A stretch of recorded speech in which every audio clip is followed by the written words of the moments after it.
self-approval. That's a very challenging area. Now, why is that challenging?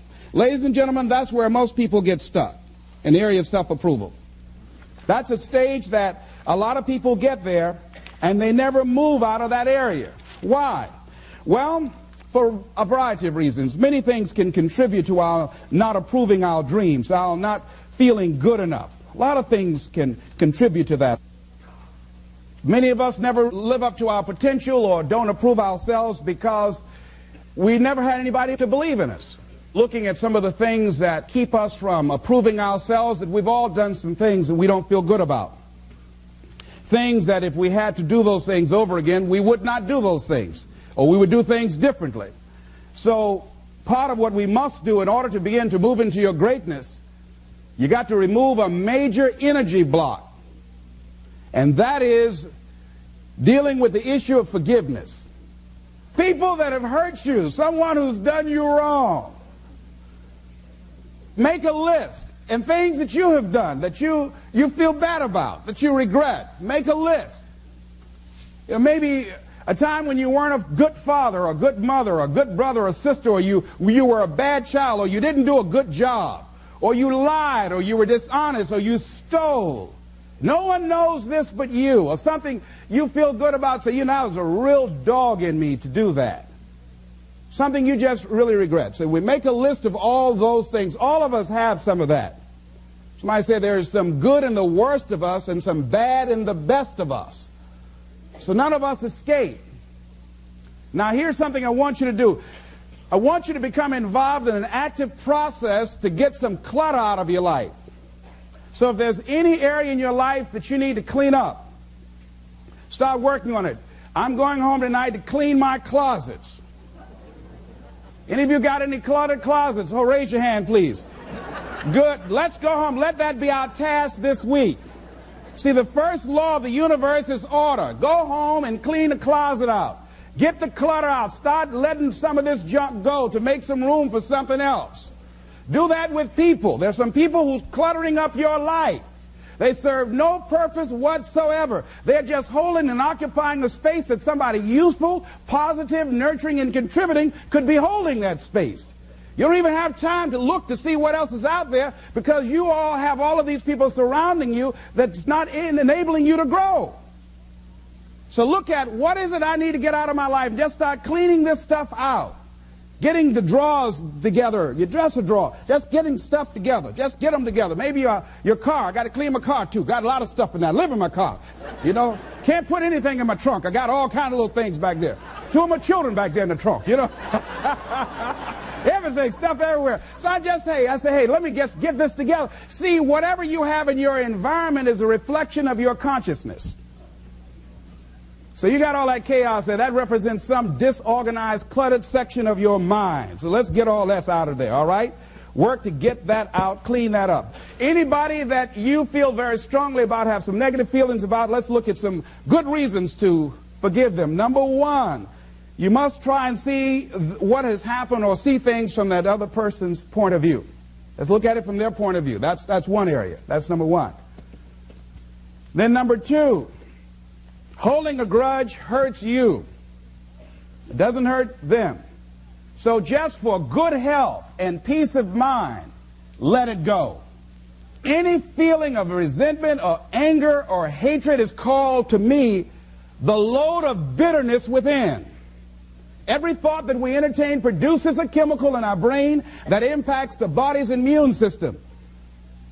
And besides, this person you're hating, they probably are not even aware of it. If someplace having a good time, don't even know you're really hating them. You've turned up the steam, gone from dislike to hate, intense hate. And here you are killing yourself, making yourself vulnerable to various types of illnesses, putting yourself in bad health. And I say that person is not worth your sacrificing your health or 1 minute of peace of mind. 1 minute of anger robs you of 60 seconds of happiness. So decide it doesn't matter. Let it go and experience the dignity and the magnanimous sense of character of being big enough to move on and get on with your life. letting it go so you can grow. Next step. Lack of self-acceptance. How does it show up? How does it manifest itself? See, all of us have greatness within us. But when you don't come to grips with your greatness and you don't work to develop it, if you're not seeking it out, if you're not finding where it is, if you're not trying to locate it, if you're not experimenting with your life to try and find out what fits for you, I'm saying that you're positioning yourself to be a miserable person, an unfulfilled person.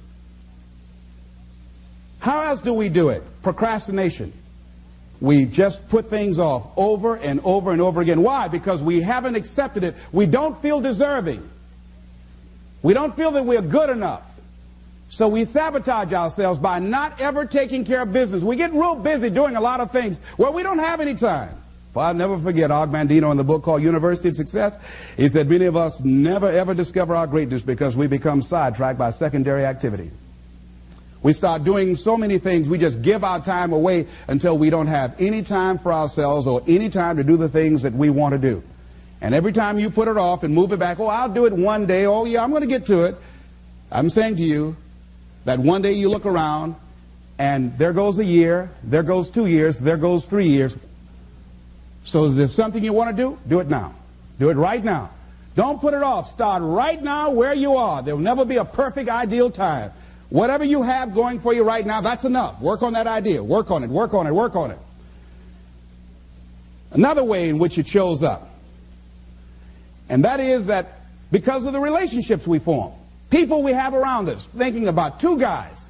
Larry Littles, he went to Bethune-Cookman College. He was a football player at Booker T. Washington High School, where I graduated from. Larry ended up playing for the Miami Dolphins, became an all-star offensive guard. Great guy. Larry really wasn't the most talented guy in that position at Booker T. Washington High School. There was a guy named Willie Covington that was far more talented. He was stronger physically. He was faster. But Willie Covington never, ever made it out of high school. Why, Les? He started running with the wrong crowd. Big Cov is what we called him.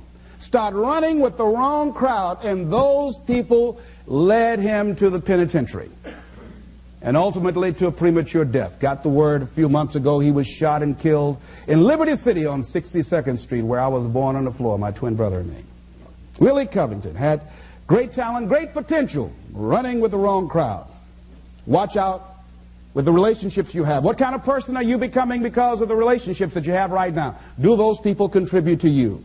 Do they help you grow and develop yourself? What kind of person are you becoming? People who have not accepted greatness for themselves, these people don't study, ladies and gentlemen. These people don't study. They don't have time for personal growth and development. They don't have time to work on their minds. No, they don't have time for that. Too busy for that. People can affect us. Our peers can affect us. Our environment can affect us. Just working consciously to overcome the poverty consciousness that I was raised in. The feeling constantly of saying, Les Brown, you deserve this. There's no need for you to be afraid. It's not too good to be true. It's true because you've earned it. The old-fashioned way, you have worked for it. But every once in a while, it comes up when I least expect it. My heart starts beating fast. And I start questioning myself and doubting myself. And I have to catch myself. You've got to be consciously conscious. So let's look at how we can begin to evaluate our self-esteem, our self-approval. Number one, to determine the height of your self-approval, it's important that you evaluate yourself, because you know you quite well, but it's almost impossible to do it totally by yourself. You must get some caring feedback. Find somebody close enough to you that has observed you or been around you that you value their opinion, and ask them, how do they see you? How do they rate you in terms of your self-esteem? And then compare what you have with what they say.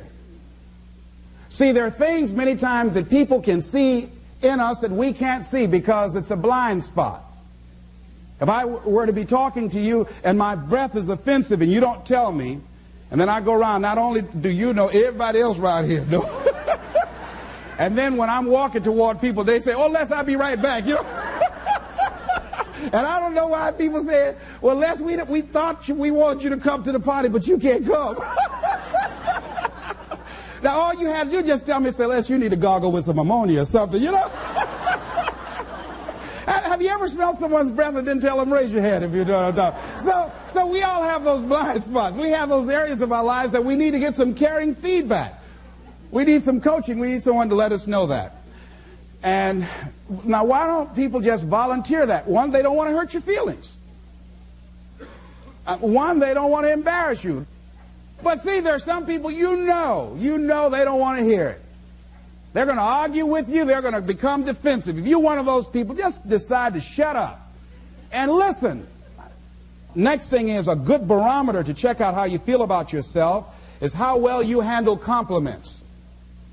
When someone pays you a compliment, can you handle it well? Lady was coming down the hall and the lady said, "Oh, what a beautiful dress you have." "Oh, it's nothing. I caught it on sale." Nothing.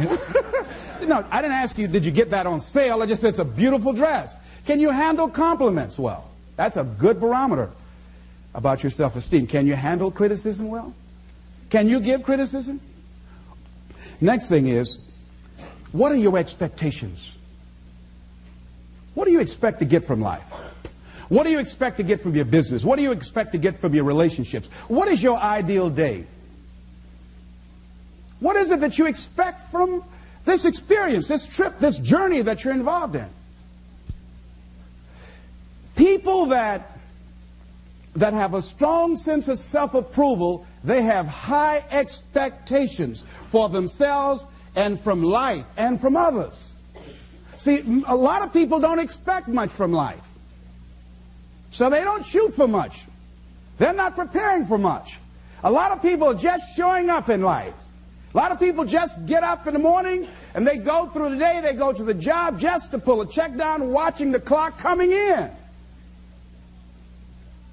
So you want to be a different kind of person as you forward your life. You want to get something out of this. If you're going to do it, it's worth your time, your energy. You've got some expectations from this. I do not let people waste my time. Someone want to meet with me, excuse me, what is this dealing with? I want to get to the bottom line. Because if it does not measure up to my expectations, I'm not going to invest my time. I don't have the luxury to waste time. I'm expecting some great things from life. And so I have to spend some time working on myself and developing myself.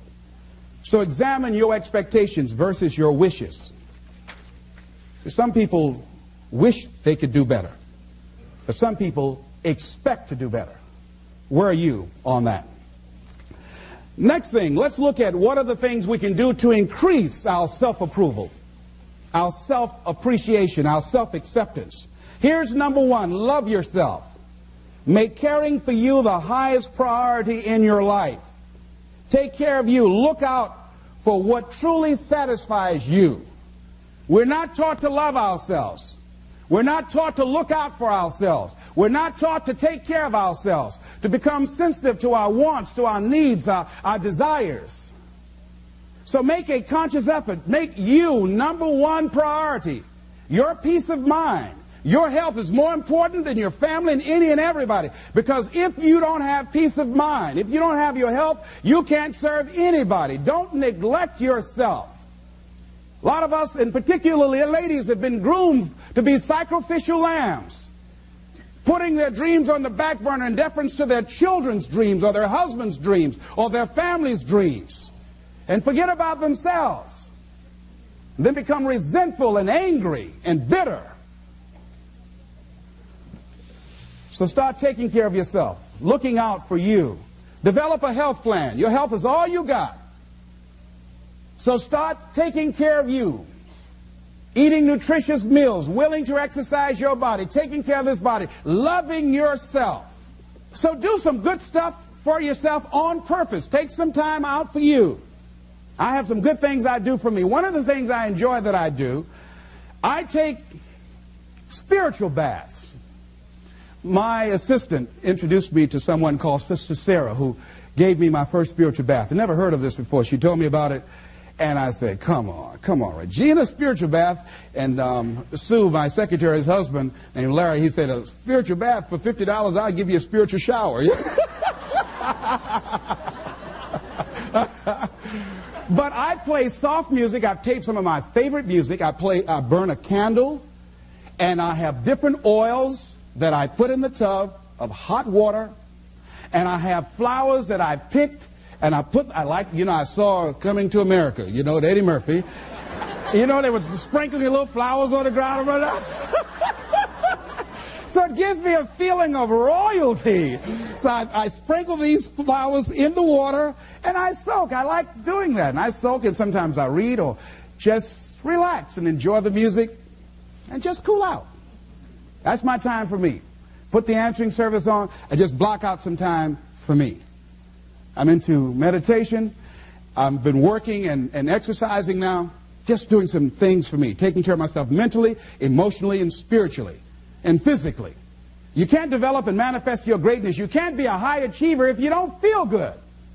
You don't take care of yourself.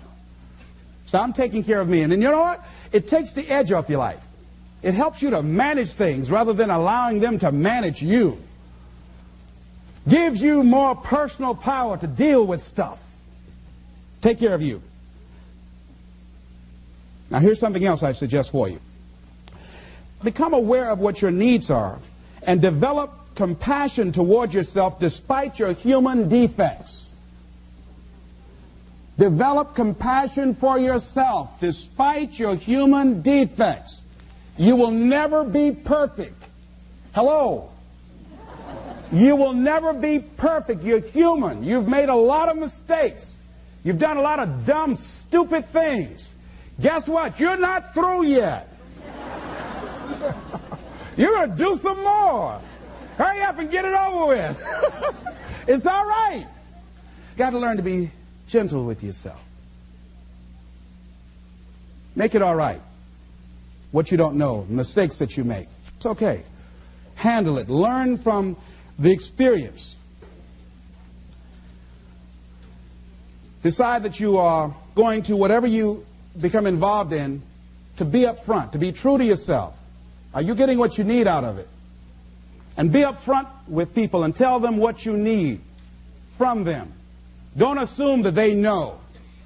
Don't say, I thought you knew. No, tell people up front, here's what I need from this in order for this to work for me. Be up front with your stuff. Tell them up front so they're not surprised later on. So your feelings aren't hurt later on. See, if they tell you up front they can't do it, now you know you can keep on stepping. But tell people up front, here's what I want. In order for me to play this game with you, if we're going to dance, this is what I got to get out of it. See, if you don't take care of your needs, guess what? You will always have that nagging song in the back of your mind say, well, when do I get mine?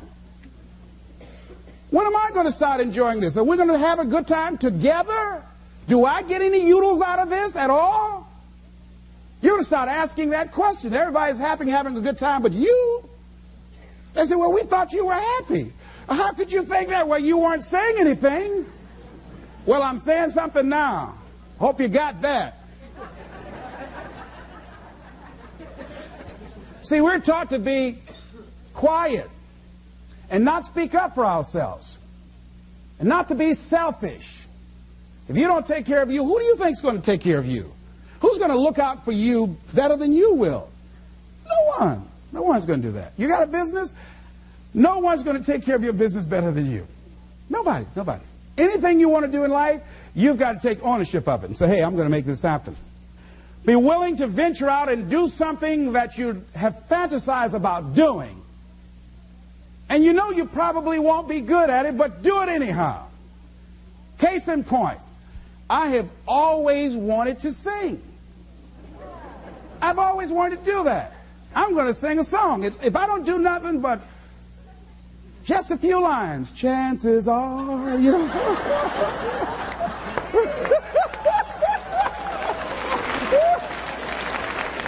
Now, I might not be a Luther Vandross, you know,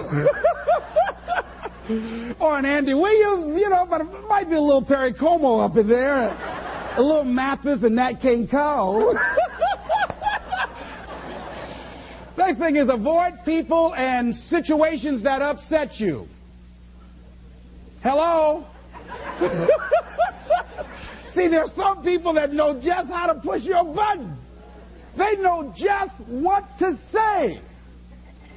So, you know what? I don't even deal with them. I just avoid, excuse me. Hey, I want to talk about something. I understand. Excuse me. I'll be right back. Now, you might call that cowardly. But I'm not going to expend any energy arguing with anybody. Life is too short, ladies and gentlemen, and unpredictable. I don't want to spend my time arguing with anybody, so I avoid situations that will get me upset. I don't argue with people. I avoid things. I don't look at movies that frighten me. Last frightening movie I saw was The Exorcist. I never saw another one after that.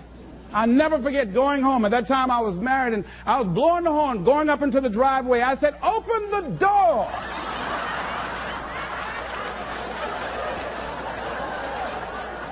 I pull up, open the door to get out, and I said, "Oh, Lord, they got me." I started blowing the horn. My wife said, "Unfasten your seatbelt, fool." I said, "Oh, all right."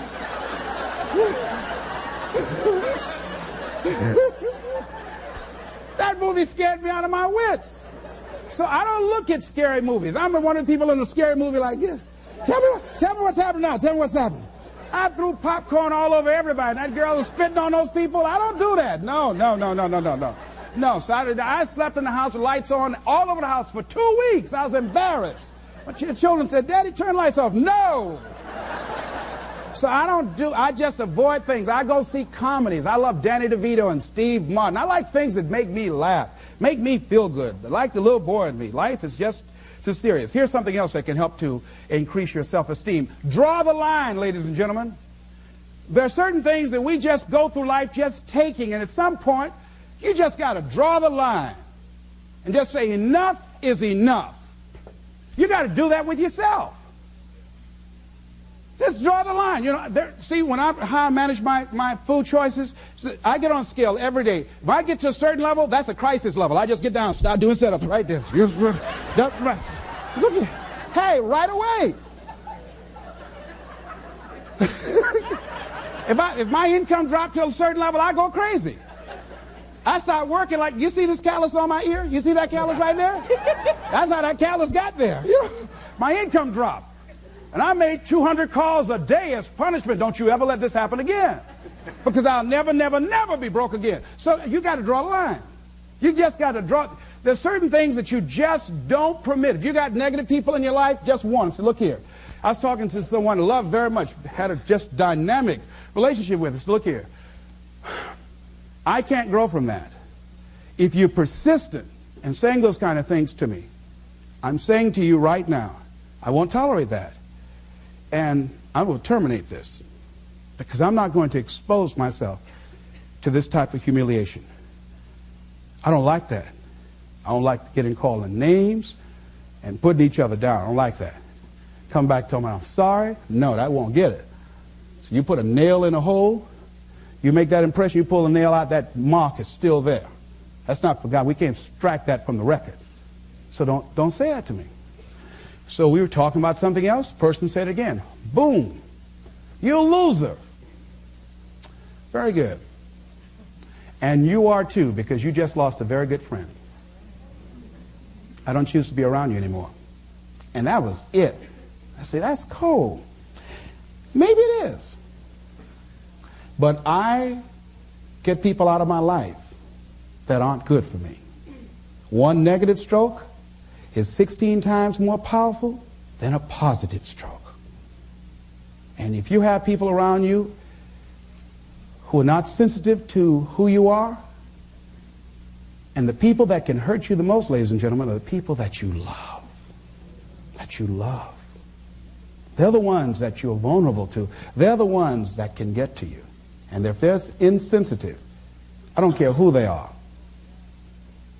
See, if you don't draw the line with people, if you just let them run rampant in your life, and you let things happen to you that you don't feel good about, if you continue to allow it to happen, you won't feel good about yourself. Your image of yourself will erode. So you've got to draw the line. In the conditions that you find yourself in, here's a jarring question. Why are known hells preferable to strange heavens? Why would people live in a known hell? Why do people just go to a job where they're miserable, day in and day out? Why do people stay together and they're miserable, sleeping in separate rooms? or arguing, or the only thing they have in common is paying the bills. Don't talk, don't communicate, don't share anything together. Day in and day out, as short and unpredictable that life is, being mean to each other. Why do people do that? Known hells are preferable to strange heavens because it's familiar. See, life is rough, ladies and gentlemen. It's rough, and it's scary. It's scary growing. It's scary taking a chance. It's scary acting on your intuition, on your guts. It's scary. It's frightening. There are people that's tolerating things right now, and they're immobilized by fear. They can see the hammer coming, and they're afraid to even move because it's scary.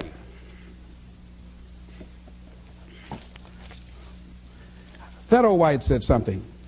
To go against the dominant thinking of your family, friends, and those people you associate with every day is perhaps the most difficult act of courage you will ever perform. See, when you start growing, when you start changing the way you walk, the way you talk, the way you act, the way you respond to things, the way you use your time, when you start saying, no, I can't do that. Why? You're too busy. You don't have the time. No, I have my own agenda. I got something that I'm doing. Not lying to try and get out of it. Just say, no, I'm busy doing something that I want to do. Or I don't want to do that. And I'm not going to do it. I'm not mad. Not upset about it. I just don't want to do it. Why? Well, I don't have to give you any reasons why I don't want to do it. But listen, thank you so much for asking me. Take it easy here. Hey, I thought you were all right. Is that right? Oh, boy. Ask me, do I care about that? See, if people can put you on a guilt trip, they will. And use you and abuse you over and over and over again. You got to draw the line. You have to draw the line on them. Don't go through life feeling like you're powerless. Victims are people that are powerless. You're not powerless. You are powerful. You direct the power in your life. Whatever your life is right now, it is a duplication of your consciousness. It's a result of how you have decided to use your power. That's all it is. That's not who you are. That's just a perverted use of your power that you aren't satisfied with. And you've got the power to change that. Wherever you are, how, I don't know. But I know you've got the power to do that. But you don't know what has happened to me. It really doesn't matter what has happened to you. See, the only thing that really matters is, what are you going to do about it? That's all that matters. That's all that matters. You can allow it to destroy you, or you can allow it to build you up. John Powell, in a book called Why I'm Afraid to Tell You Who I Am, and he went to get a newspaper. Guy was very discourteous to him. He was very courteous to the guy. The guy who was with him said, why would you be as courteous to this guy as you were, considering how rude he was to you? He said, I'm not going to allow that man to determine how I'm going to act. That thing's that's going to happen to you in life, ladies and gentlemen. Make it okay. Lord, grant me the serenity to accept the things that I cannot change. I cannot change the fact that when I asked my son to go, that I will no longer take care of him, that he became angry and perhaps hate my guts. To change the things that I can change how I respond to it. I can become upset, nervous, tense about it, weak about it, or I can say, it's okay. He who cares less wins.